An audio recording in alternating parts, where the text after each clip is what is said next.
20th script. What do you mean suggesting that we shouldn't try to conquer humanity? By all accounts, they possess merely 10 supercarriers, while our forces command an impressive fleet of over 100. I see no scenario under the twin suns of Uller where humanity would offer anything other than their immediate surrender if we were to engage.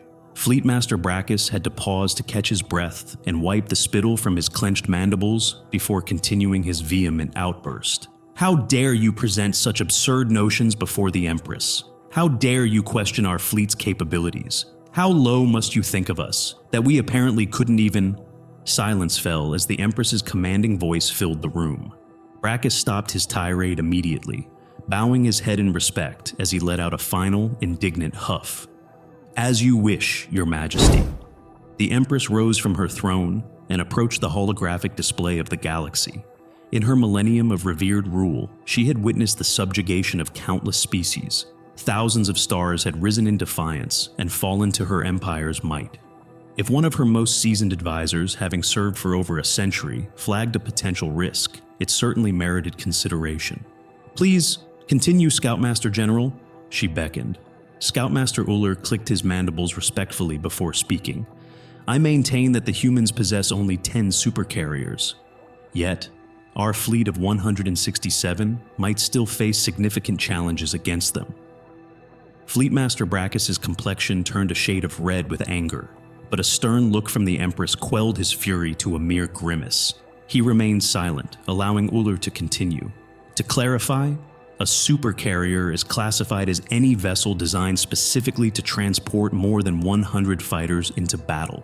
With a gesture, Uller changed the holographic display to show a System Cracker-class supercarrier, the pride of the Imperial Fleet and a terror to many civilizations. With its 700-meter length, meter-thick stellar steel plating, 4 antimatter fusion reactors, and an arsenal including 150 Janus-class strike fighters, 20 Hulker bulk transports, and numerous point defense systems and Class 3 railguns, it represented the apex of space warfare technology.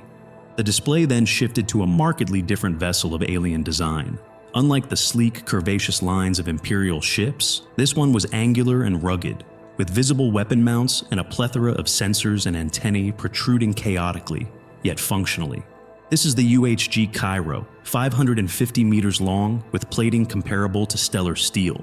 Though our intelligence on its internals is limited, public data suggests it houses several antimatter fusion reactors and emergency battery packs. We estimate it can carry between 80 and 120 fighters. By our standards, it qualifies as a supercarrier, and its combat effectiveness rivals our system crackers. Simulations indicate that to overcome a squadron of 4 system crackers, humans would need to deploy about 5 Cairo-class vessels. Brackus, now somewhat appeased and more composed, was ready to add his perspective, embracing a more diplomatic tone as he addressed the room.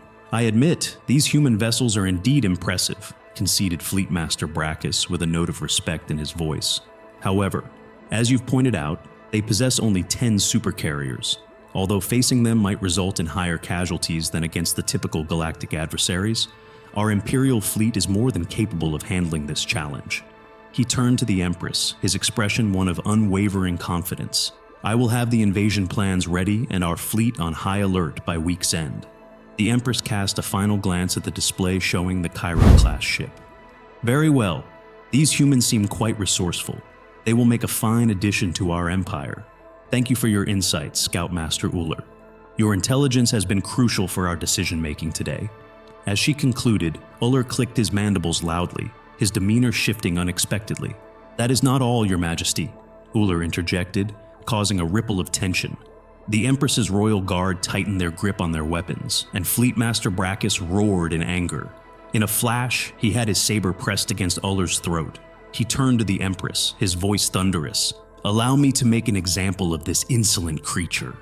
The Empress, looking into Uller's eyes, expected to see a plea for mercy, but instead found sheer terror, not from the threat before him, but from something else entirely. Puzzled, she turned to see what had caused such fear in Uller. "What am I looking at?" she demanded. With the saber still against his neck, Uller managed a stifled response. "You are witnessing a live feed from the human home system."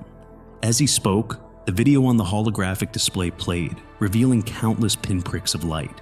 Each dot represents a vessel similar in size to the Cairo. There are thousands of smaller ships as well, though they are hard to discern from this distance. Stunned silence fell over the room. After a moment, Brackus stuttered. "I thought you said the humans had only 10 supercarriers." Before he could continue, Uller interjected, 228 to be exact. The revelation left the room speechless. The backdrop of stars began to dim as a colossal ship moved into view, eclipsing the star entirely. "That," Uller said, his voice barely a whisper, "is one of their supercarriers, and they have 10 of that caliber that we know of." Fleetmaster Brackus sank into a chair, overwhelmed, while the Empress gripped the nearest railing to steady herself. "How much do we know about these supercarriers?" she inquired, her voice tense.